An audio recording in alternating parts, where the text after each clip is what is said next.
ভারতীয় সংবিধান যে সংবিধান পরিষদের দ্বারা কার্যকর হয় তা হল 1946 সালের ক্যাবিনেট মিশন প্ল্যান।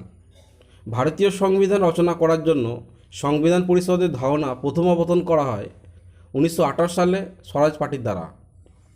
সংবিধান পরিষদে যে ক্যাবিনেট মিশন প্ল্যানের অন্তর্গত তার সদস্য সংখ্যা ছিল 389 জন।